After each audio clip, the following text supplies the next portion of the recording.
Hi friends, good morning. ഒരു പുതിയ വീഡിയോയിലോട്ട് സ്വാഗതം. ഇന്നും നമ്മൾ ഉണ്ടാക്കാൻ പോകുന്നതാണ് നല്ലൊരു അച്ചാർ. നല്ല രുചിയുള്ള അച്ചാറാണിത്. നമ്മൾ ഉണ്ടാക്കാൻ പോകുന്നതാണ് ആപ്പിൾ ആൻഡ് പെയർ. ആപ്പിളും പെയറും വെച്ചിട്ടുള്ളൊരു നല്ല അച്ചാർ ഉണ്ടാക്കാം.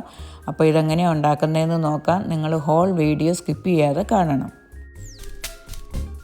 ഇത് ഞാൻ എടുത്തു വച്ചിരിക്കുന്നതാണ് 3 ആപ്പിളും 3 പെയറും. ഇതിന് പകരം നിങ്ങൾക്ക് ആപ്പിൾ കൊണ്ട് തന്നെ അച്ചാറുണ്ടാക്കാം, പെയർ കൊണ്ട് തന്നെ അച്ചാറുണ്ടാക്കാം. അല്ലെങ്കിൽ നിങ്ങൾക്ക് ഗ്രീൻ ആപ്പിൾ വാങ്ങിച്ചിട്ട് ഗ്രീൻ ആപ്പിൾ കൊണ്ട് തന്നെയും അച്ചാറുണ്ടാക്കാം. ഇത് ശരിക്കും നല്ല സൂപ്പർ രുചിയുള്ള അച്ചാറാണ്. അപ്പോൾ നിങ്ങൾ ഷുവറായിട്ട് ഇത് ട്രൈ ചെയ്ത് നോക്കണം. ഇത് 10 വെളുത്തുള്ളി അല്ലി ചെറുതായി എരിഞ്ഞത്, 2 കഷ്ണം ഇഞ്ചി ചെറുതായി എരിഞ്ഞത്, 6 പച്ചമുളക് ചെറുതായി എരിഞ്ഞത്, കുറച്ച് കരിവേപ്പില. ഇത് നമ്മൾ എടുത്തു വച്ചിരുന്ന ആപ്പിളും പെയറും ചെറിയ കഷ്ണങ്ങളായിട്ട് അരിഞ്ഞെടുത്തതാണ്. ഇത് അച്ചാറുണ്ടാക്കാനുള്ള മസാലകളാണ്: 3 table spoon Kashmiri chilli powder, 1 teaspoon കായപ്പൊടി, 1 ടീസ്പൂൺ ഉലുവപ്പൊടി, 1 ടീസ്പൂൺ മഞ്ഞൾപ്പൊടി. നമ്മൾ അച്ചാറുണ്ടാക്കാൻ പോകുന്ന നല്ലെണ്ണ, അതായത് എള്ളെണ്ണയിലാണ്. ഈ പാത്രം ചൂടായി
റൂം ടെമ്പറേച്ചറിൽ സേവ് ചെയ്യാവുന്നതാണ്. 2-3 ദിവസം ആകുമ്പോഴത്തേക്ക് ഇതിൽ മസാലകളെല്ലാം നമ്മുടെ ആപ്പിളിലും പെയറിലൊക്കെ നന്നായി പിടിക്കും. അത് കഴിയുമ്പോൾ 2-3 ദിവസം കഴിയുമ്പോൾ നമുക്കിത് റെഫ്രിജറേറ്ററിലും സൂക്ഷിക്കാവുന്നതാണ്. നമ്മുടെ അച്ചാറിന് നല്ല രുചിയുണ്ട്, അതോണം ക്രിസ്പിയുമാണ്. ഇത് കഴിക്കുമ്പോൾ ചെറിയ മധുരമൊക്കെ ഉള്ള കാരണം നല്ല സൂപ്പർ രുചിയാണ്. അപ്പോൾ നിങ്ങളെല്ലാവരും ഇത് ട്രൈ ചെയ്യണം, എന്നിട്ട് ഫീഡ്ബാക്ക് തരണം. ഞാൻ എന്നും പറയുന്ന പോലെ എൻ്റെ ചാനൽ ഇതുവരെ സബ്സ്ക്രൈബ് ചെയ്തിട്ടില്ലെങ്കിൽ സബ്സ്ക്രൈബ് ചെയ്യാൻ മറക്കരുത്. Please subscribe my channel. Thank you for watching.